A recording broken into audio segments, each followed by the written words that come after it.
नमस्कार, मैं Suryansh Yadav news 6 network पर एक बार फिर आपका स्वागत कर रहा हूं। खैर मकदम कर रहा हूं, अभिनंदन कर रहा हूं। यूपीएससी सीएससी का हाल ही में रिजल्ट घोषित हुआ है और कई चेहरे ऐसे हैं जो नेतृत्वकर्ता के रूप में नजर आ रहे हैं, लीड करते नजर आ रहे हैं।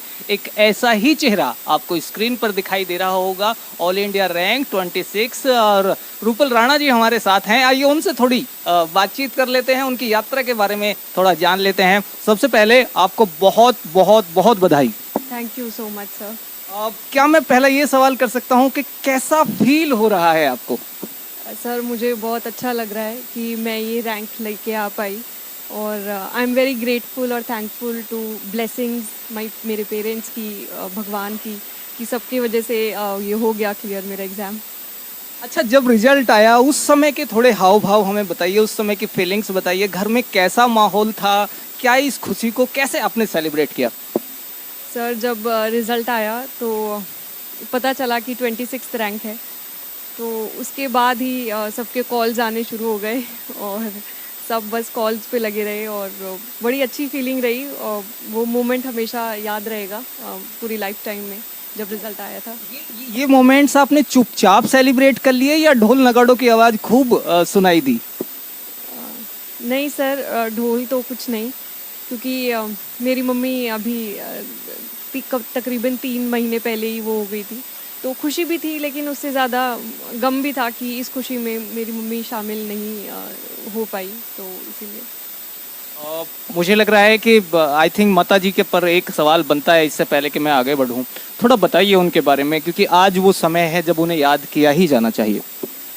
हाँ जी सर, मेरी जो मदर जो थी, मैं उनको बहुत ही एक स्ट्रॉन्ग वुमेन की तरह कंसिडर करती हूँ और इस प्रिपरेशन जर्नी में उन्होंने मेरा हर कदम पे साथ दिया।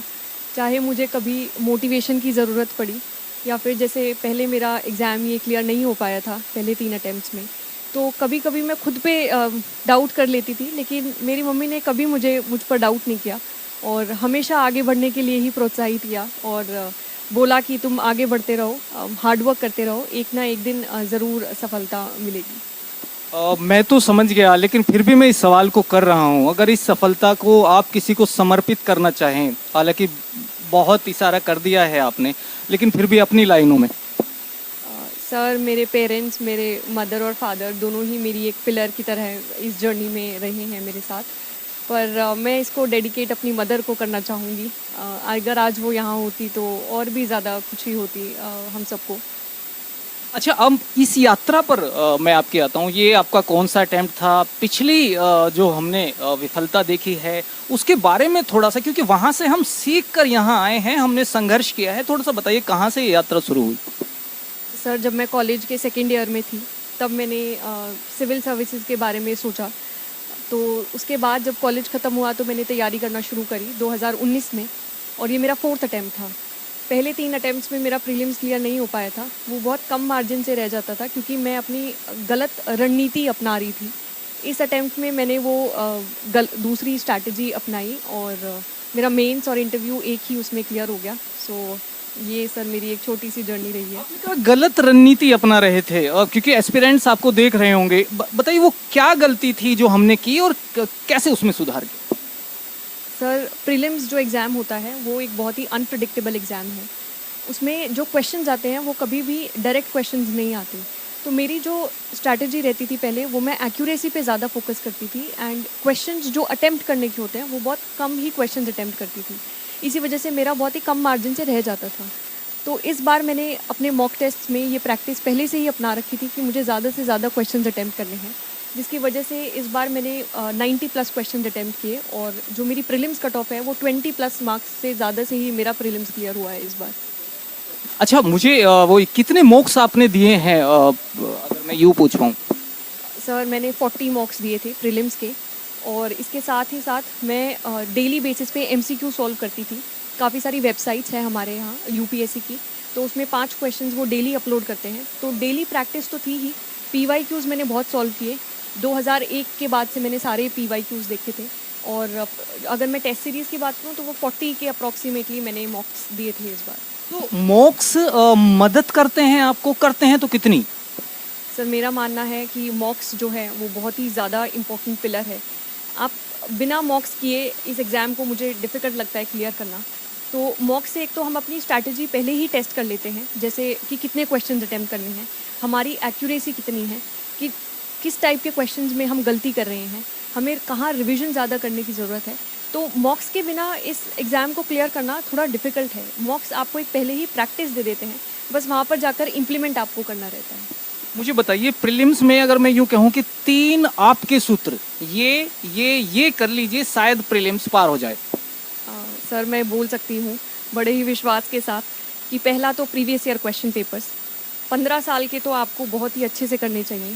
दूसरा जो मंत्र है वो है स्टैटिक किताबें, बहुत ही ज़्यादा अच्छे से करनी चाहिए, और सिर्फ एक बार ही नहीं। मैं अगर अपनी बात करूँ तो मैंने हर एक बुक को कम से कम 10 बार तो कम से कम पढ़ा होगा अपनी इस जर्नी में, ताकि वो चीज़ें दिमाग में रहें और ज़्यादा से ज़्यादा आप कर पाएँ। एंड तीसरा सर मॉक टेस्ट, जिसके थ्रू आप प्रैक्टिस करके अपना देख सकते हैं कि अपना आकलन कर सकते हैं कि आप कहाँ पर अभी स्टैंड कर रहे हैं इस प्रिपरेशन में। आपने कोचिंग ली है या सेल्फ स्टडी से आप आगे बढ़े हैं?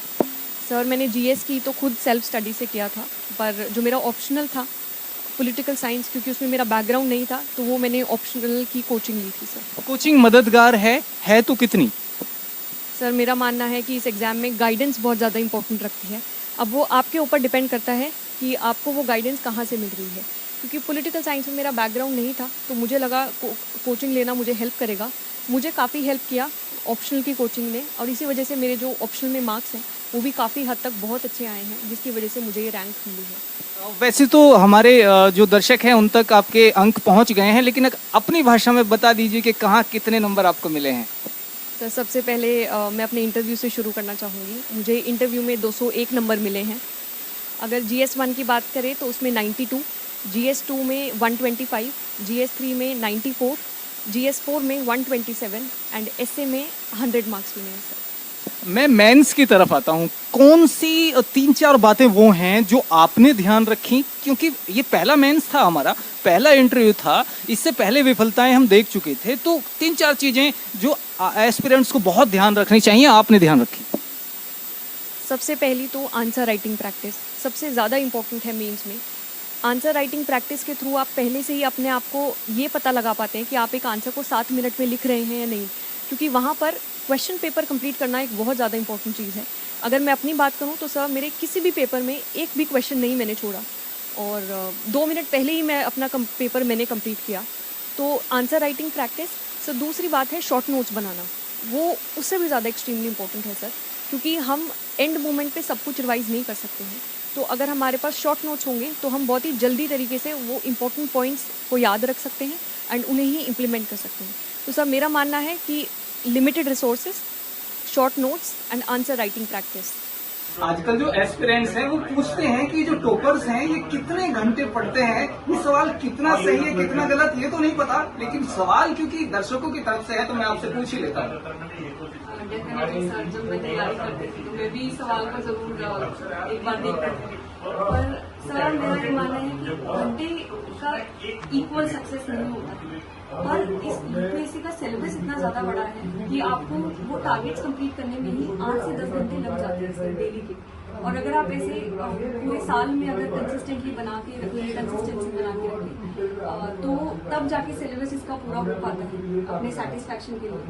पर सर हमेशा जरूरी नहीं होता कि आप 8 से 10 घंटे पढ़ें। मेरी प्रिपरेशन में भी काफ़ी सारे दिन होते हैं जब मैं नहीं पढ़ पाई, जब मूड स्विंग्स होते हैं तो नहीं पढ़ पाते, जब हमारा लो मूड होता है या हमें लगता है पता नहीं क्या होगा आगे जाके। तो बट हाँ, एवरेज आप ये मान के चलिए कि 8 से 10 घंटे तो इस एग्जाम को देने पड़ते ही हैं अगर आपको सिलेबस पूरा करना है अच्छे से। इंटरव्यू की तैयारी के बारे में थोड़ा बताइए। हम 1-2 सवाल पे लास्ट करने वाले हैं, समय ज्यादा आपका लेना ठीक नहीं होगा, बहुत व्यस्त हैं आप, तो थोड़ा सा इंटरव्यू की तैयारी आपने कैसे की? सर इंटरव्यू की स्टेज जो थी वो मेरी प्रिपरेशन स्टेज में सबसे ज़्यादा डिफिकल्ट स्टेज थी, क्योंकि I was not emotionally stable उस टाइम पे। पर इंटरव्यू की तैयारी सिर्फ एक तो आपका जो डैफ होता है, आप अगर उसको अच्छे से प्रिपेयर करेंगे, उसकी हर एक एंट्री को अगर आप अच्छे से प्रिपेयर करेंगे, तो ज़्यादातर जो इंटरव्यू होता है वो उसी के बेसिस पे था मेरा जो इंटरव्यू था।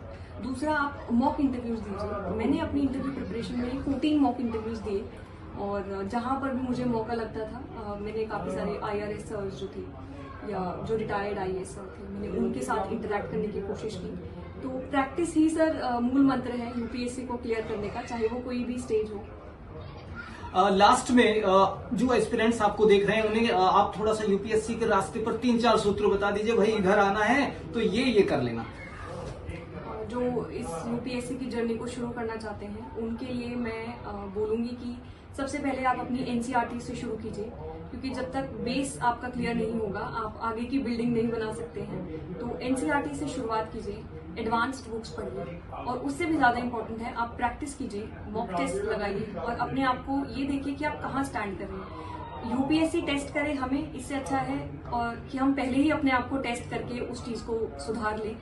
तो प्रैक्टिस कीजिए और विश्वास रखिए अपने ऊपर। सबसे ज़्यादा जो ज़रूरी चीज़ है उसमें कि विश्वास जो है आपका वो नहीं डगमगाना चाहिए। काफ़ी सारे मोमेंट्स होते हैं मेरी प्रिपरेशन में भी रहे जब मुझे लगा कि कैसे हो पाएगा ये एग्ज़ाम, पर अगर आप अपने आप पे विश्वास रखते हैं, अपनी स्ट्रैटेजी पे विश्वास रखते हैं और कंसिस्टेंट रहते हैं अपनी मेहनत में, तो ज़रूर एक दिन भगवान आपका साथ देंगे एंड ये एग्ज़ाम आपका क्लियर होगा।